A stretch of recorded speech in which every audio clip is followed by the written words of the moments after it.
Assalamualaikum warahmatullahi wabarakatuh. Perkenalkan, saya atas nama Fitri Puji Lestari dengan NIM 230501501501019 dari kelas B, Program Studi Pendidikan Bahasa dan Sastra Indonesia, Fakultas Bahasa dan Sastra Universitas Negeri Makassar. Nah, di sini saya ingin membuat praktik mengenai keterampilan dasar mengajar dalam membuka pelajaran di dalam kelas. Assalamualaikum warahmatullahi wabarakatuh. Selamat pagi anak-anak. Apa kabar kalian hari ini? Alhamdulillah baik. Oke. Sebelum kita mulai, Ibu ingin memastikan bahwa semua sudah hadir ya. Jadi saat nama kalian dipanggil, silakan jawab dengan kata hadir ya. Oke. Safitra hadir. Fatasya hadir. Sandra hadir. Mas Dar, gimana kabarnya hari ini? Wah, alhamdulillah baik. Oke, Mas Dar hadir. Faiz hadir. Baik. Semua sudah siap untuk belajar hari ini? Nah, hari ini kita akan membahas sesuatu yang menarik dan pastinya sering kalian temui dalam kehidupan sehari-hari. Sebelum Ibu menjelaskan lebih lanjut, coba perhatikan gambar ini. Nah, ada yang tahu ini kue apa? Ayo, siapa yang bisa jawab? Ada yang tahu ini kue apa? Nah, betul. Ini adalah kue bolu kukus. Siapa di sini yang suka makan kue? Ayo, siapa yang suka makan kue? Pasti semua pada suka makan kue kan? Pastinya?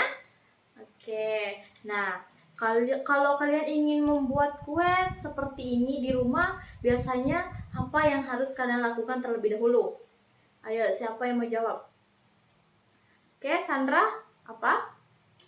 Nah, menentukan bahan-bahan. Ayo, apa lagi? Langkah-langkahnya kita harus tahu pastinya. Nah, benar. Jadi, kita harus tahu dulu bahan-bahannya, cara membuatnya, dan langkah-langkah yang tepat agar hasilnya itu enak dan tidak gagal. Jadi itulah sebabnya mengapa hari ini kita akan membahas tentang teks prosedur. Jadi ada yang tahu apa itu teks prosedur? Ayo, siapa yang bisa? Oke, Mas Dar. Nah, betul, beri tepuk tangan untuk temannya.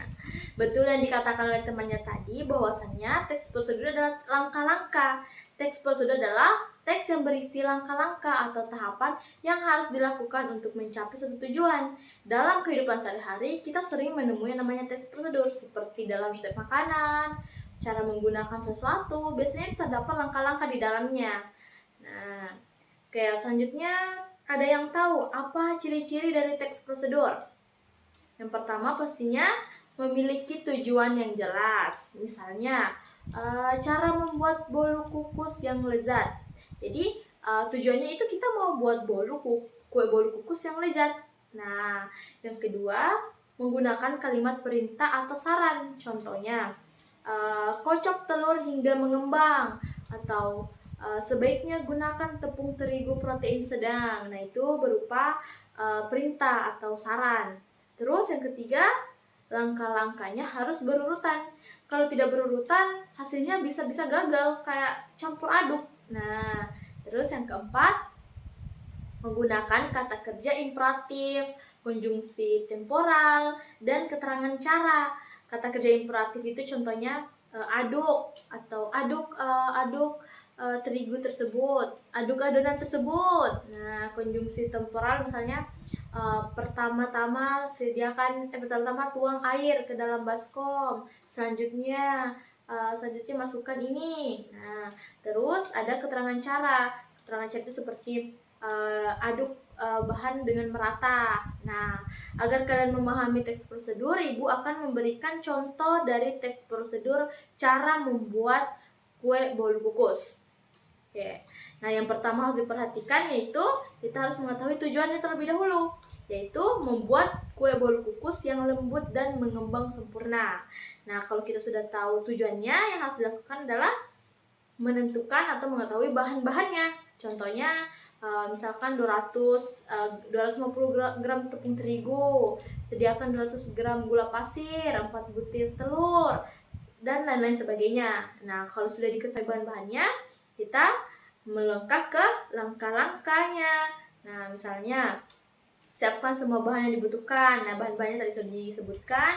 Kocok telur dan gula hingga mengembang dan berwarna putih. Masukkan tepung terigu dan baking powder secara bertahap sambil diayak. Tambahkan susu cair dan margarin. Tuangkan adonan ke dalam cetakan bol kukus yang telah diolesi minyak. Terus misalnya kukus selama 20 sampai 25 menit hingga matang. Baru angkat dan dinginkan dan bolu kukus siap untuk disajikan. Nah, seperti itu. Sekarang bayangkan kalau misalkan kita asal mencampur bahan tersebut tanpa mengikuti langkah-langkah yang benar. Apa yang akan terjadi? Ayo. Nah, betul. Pastinya kuenya tidak tidak tidak sempurna. Bisa saja kuenya tidak mengembang atau kebantet atau rasanya tidak enak atau rasanya yang terlalu manis karena tidak diketahui takarannya berapa. Jadi itulah sebabnya mengapa teks prosedur ini itu sangat penting agar hasil yang kita inginkan itu bisa tercapai dengan baik. Sekarang coba kalian pikirkan, apakah kalian pernah membaca atau mengikuti teks prosedur sebelumnya? Di manakah kalian pernah melihat teks prosedur itu? Ayo. Nah, betul. Misalnya di bungkus mie. Nah, misalkan apa ya? Banyak tahu yang bisa kita ketahui, yang sering kita jumpai di kehidupan sehari-hari kita. Jadi di sini ibu akan memberikan tugas. Nah, coba kalian buat teks prosedur sederhana tentang sesuatu yang kalian kuasai. Misalnya cara membuat minuman favorit kalian, cara membuat jus favorit kalian, cara membuat kue, atau cara membuat prakarya sederhana. Kalian boleh memilih sendiri topiknya, asalkan menggunakan struktur teks prosedur yang telah dipelajari tadi. Oke? Nah, tugas ini akan dibahas pada pertemuan berikutnya. Jadi, pastikan kalian membuat teks prosedur dengan benar ya. Oke. Baik anak-anak, itu tadi pembelajaran kita tentang teks prosedur. Semoga kalian semakin memahami bagaimana cara menulis teks prosedur, cara menggunakan teks prosedur dalam kehidupan sehari-hari. Kan teks prosedur itu sering sekali kita jumpai dalam kehidupan sehari-hari kita. Oke, sebelum kita akhiri, apakah ada pertanyaan?